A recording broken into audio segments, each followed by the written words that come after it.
ma metteur en scène que j'ai rencontré en 3e au cours Florent et qui crée un cours de one-man show. Ça n'existait pas, c'était la première fois où ils ajoutaient ça au cursus. Elle s'appelle Oui. Stéphanie Bataille. Et cette personne, sur le moment, je me rends pas compte que m'accrocher à elle, c'est la chance de ma vie. Je suis pas de ceux qui pensent que la chance passe une fois. Elle peut repasser, mais hein, si on la laisse passer 10 fois, après c'est peut-être de sa faute. Et j'aime bien la phrase d'Eddie Barclay. Ça fait con de citer Eddie Barclay quand on fait métier, mais je pense que pas mal de monde dans le métier aimait cette phrase. Dans nos métiers, ne pas avoir de chance est une faute professionnelle. Et je pense que c'est absolument vrai. C'est-à-dire qu'avant, il faut la repérer et il faut arriver à la choper. Sinon, c'est qu'on n'est peut-être pas fait pour ça, tout simplement. Je suis assez fataliste là-dessus.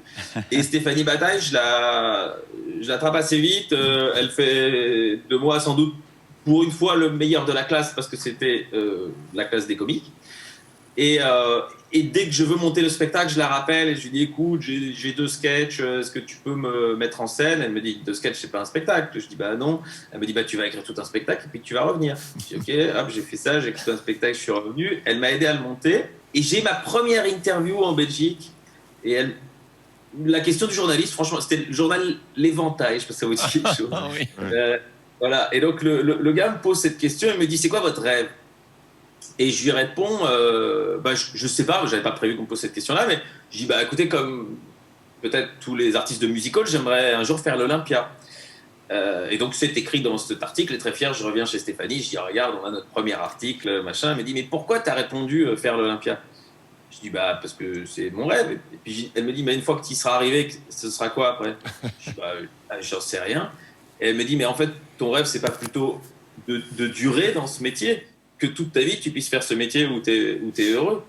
Je dis, ah bah bien sûr, c'est ça mon rêve. Elle me dit, mais pourquoi tu l'as pas dit?